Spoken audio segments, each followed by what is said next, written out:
You are listening to part 2 of episode 23 of the Psychotherapist Podcast. In this part, Dr. Bob and I discuss canine psychology for all of you who love dogs and who doesn't. I suppose cat people, but cats don't need psychologists. Cat owners need psychologists. So we spent the first half of that part discussing things along that lines. And for the second half of this part, I go after women.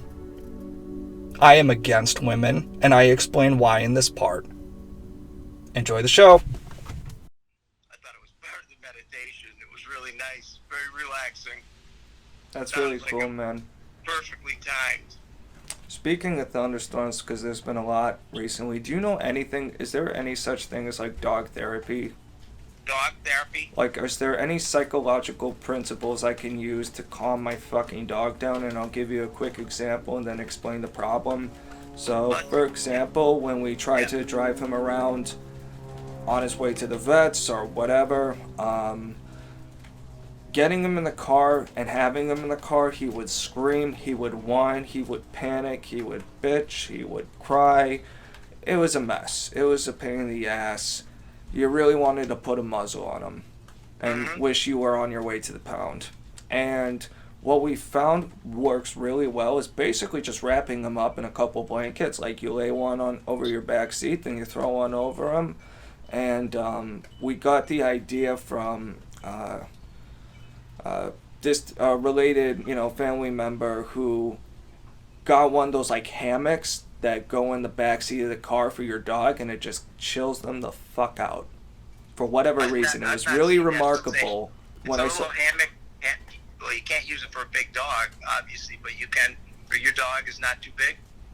Well, we didn't actually use a hammock. That's where we got the idea from. We just kind of wrapped him up in a couple blankets, and just the difference. And I wonder if anything just has to do with like traction, because if a dog walks around on like hardwood or something, it'll slip around. So I wonder if just being on the car, it doesn't feel like it has good traction. So if you lay like a blanket over it, and it doesn't have a seatbelt, so having a blanket over it makes it feel like it has some weight over it, and it has some traction under it. So I don't know.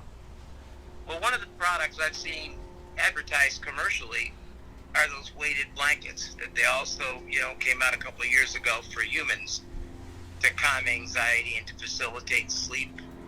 And they're different weights, and the compression from the weight, the theory is that it settles down some of the nerves in your body, and, it just calms things down.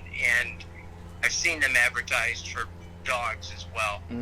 I bet it also has something of like the cuddling effect, but without the drooling and snoring and all that good stuff. Exactly. I bought a weighted eye mask for meditation purposes that works extremely well, and it feels like it calms my whole eyes and face, and everything feels nice and cool and relaxed. But I can't use it for longer than like half-hour meditations because it's just too much. Then it becomes, instead of being pleasant, it becomes not painful, but sort of distracting. Stifling. Little too heavy. I was looking for a lighter one, but this company, the one they just sold one weight. It's an interesting phenomenon, though, that they're not advertising those, but they're advertising all kinds of stuff for pets, including like Pet Xanax. I've seen that advertised, and I've seen those plug-in smelly things that you use in your room, the Febreze stuff. Yeah. Certain ones for pets that you're supposed to calm your pet. Have you seen any of that advertised? I try to stay away from the TVs and advertisements and such, but I know what you're talking about. Okay, I'm just thinking to myself, do I have the TV on too much? Mostly I have it on in the background. I think the TV's the devil, Bob, personally. If I had like a family and stuff, like Weather Channel and maybe sports, and that's about it. And not even sports in this day and age, but in normal times. Well, yeah, I hate to admit this, but if I'm home in the morning doing paperwork, I put on Hoda and Jenna because they often have interesting guests, like authors, who talk about their new books and stuff like that. What station are they on? No, I have no idea. One of the Okay. networks. Mostly it's just pablum that they're talking about, geared toward females, I think, a lot of domestic stuff. But every now and then they'll have on a good author who talks about his or her new book. And I watch for that reason. So I just glance up from my paperwork every now and then. I turn the sound down. And if I notice that one of these people are on the show, then I'll tune into it. And I've actually picked up a couple of good book recommendations from that, including this latest book on unwinding anxiety, which is very popular, and the theory is very popular, but I think still a little bit complicated. And I'm trying to find some more of my colleagues who might have gotten into it a little bit to take off kind of like cognitive behavioral therapy. It's just a little bit too happy, for me to think that this is the way it works. I mean, basically, you just accept your anxiety and deal with it, and don't make it out to be anything more than it is, which I agree with. But Hold up, Bob. Time out. It's Pearl Harbor attack time. Okay. And we'll be back in 3, 2. Hit the bunker. Okay. Hit the jack. All right, we're good. Can I come out of the bunker? Yeah, you can come out now. It's safe. Okay. Any fire? Any bombing, or just? Nah, just a dud came through the roof, but it's a dud. Okay. We'll be fine. Pretty active area you're living in. Well, it's just there's a airport, like an airport for small planes, literally just a few miles from my house. So there's definitely some routes that just go over fucking right over this studio. I know exactly where it is. I've actually taken a plane from upstate New York that was flown by a friend of mine from New York who works for Corning Glass. And it was one of their jets. So, and it was they're not all tiny planes. This was a pretty good size. Well, it was a private plane, but it was pretty good size. Very nice. And we flew into that landing spot you've got there. It's a mini airport. Did you go over my house and wave to me? No, I didn't know. I didn't know you then. Oh, okay. Okay, gotcha. Okay. Back in the day, yeah. But I know exactly where that is. Yeah. Let's not say it on some the... of those planes are pretty good size. Yeah, man.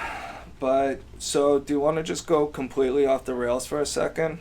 Yeah, you go ahead. Because you mentioned a moment ago something like with psychology, some show you watched, and like something that was geared towards women, and it snapped me to this moment I would have otherwise forgotten that I saw this week, where I was driving into work, right, going up the high... Tread lightly, Malcolm. If you're talking about women here, tread lightly. Oh, I'm swinging it. Fellas, take a seat. Ladies, put your seatbelts on. It's about to get rough. No. Okay. All right. No. I'm just driving into fucking work, and I see this giant billboard. And it's just something that's just there, it's just there next to the highway for all to see, including me. And I didn't catch exactly all the text and stuff on it because, I'm driving, but the biggest message is just this big billboard of this picture of some lady, and it says, "One day our history will be taught." What? Now, if this is like for something specific, I will, hey, egg on my face, I'll take the L, but just seeing that, okay, a few things. What women's history are we not teaching that needs to be taught? Let's entertain this for a minute, Bob. Can you think of anything? No. No, I can't.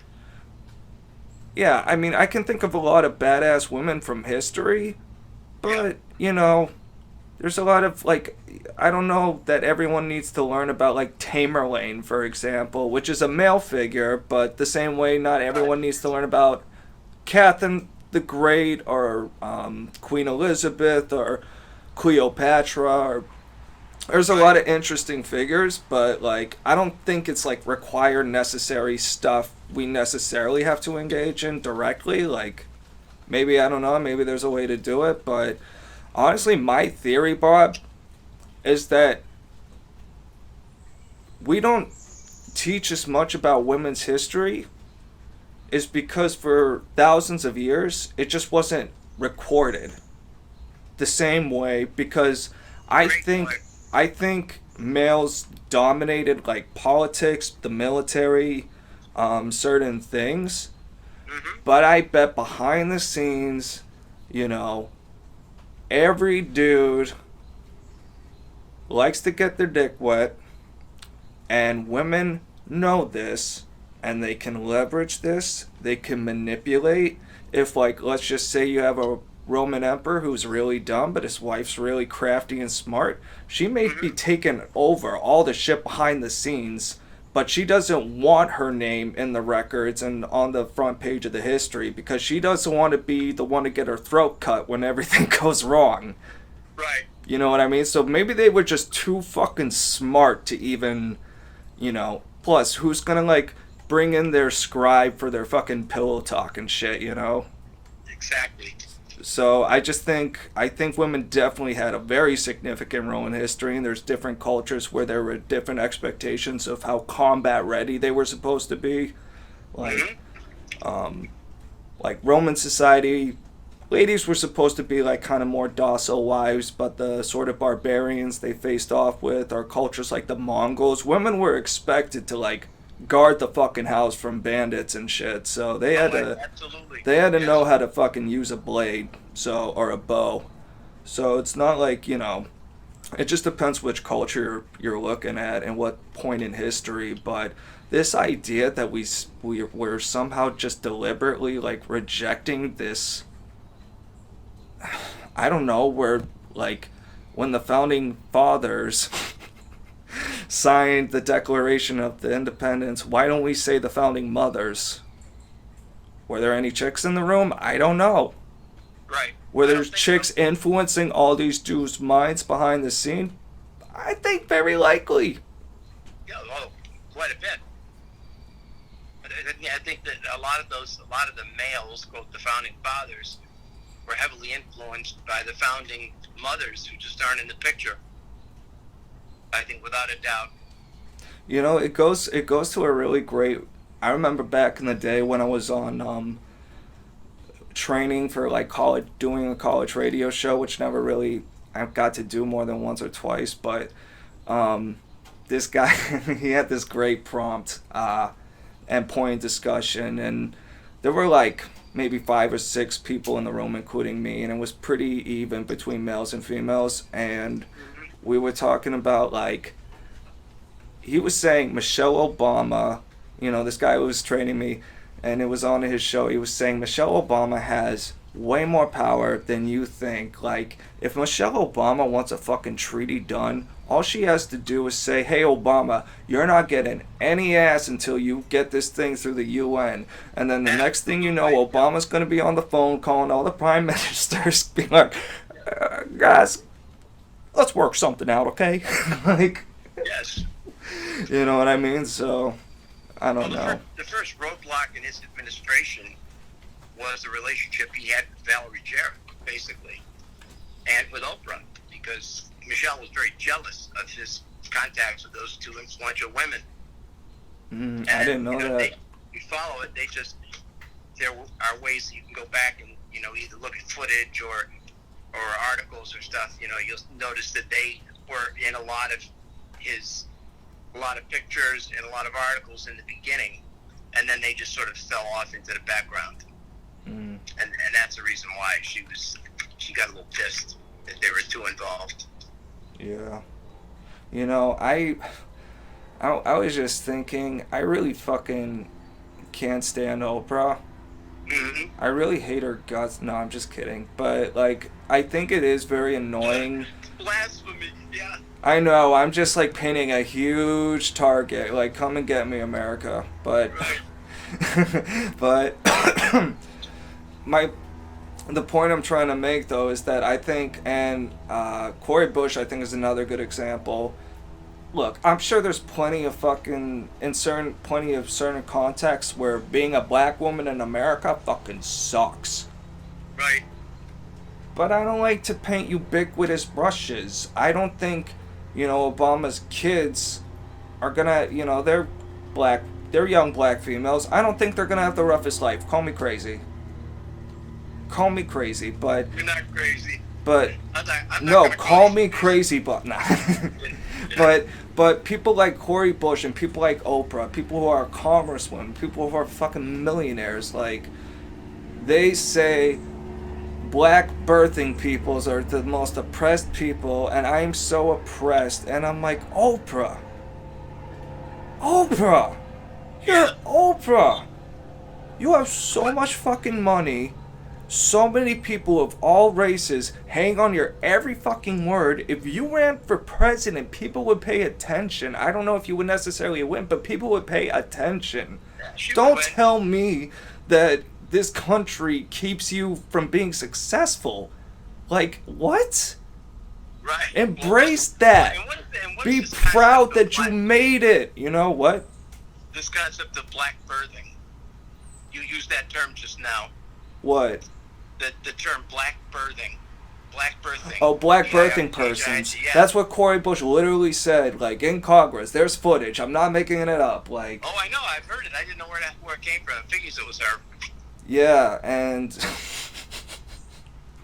it's gone so ridiculous, and it's like the Texas Democrats, like I said, this has been a week where just so many little things have been happening everywhere. I don't know what to fucking even talk about, but we're going to be vilified as racists and misogynists and everything else after this pod is over, Malcolm. But we're going to have a loyal audience, Bob. The ones who stick around, they're the keepers. Welcome to the clan, everyone. Right, we're letting it fly. We're the proud men. We're the proud psychotherapists. Yes, we are. We're the offshoot of the Proud Boys. I don't know who we're doing psychotherapy with today. Maybe for ourselves, conjoint therapy or something like that. But I'm just amused by the little snippets that I caught this week at different times. Like there was a picture of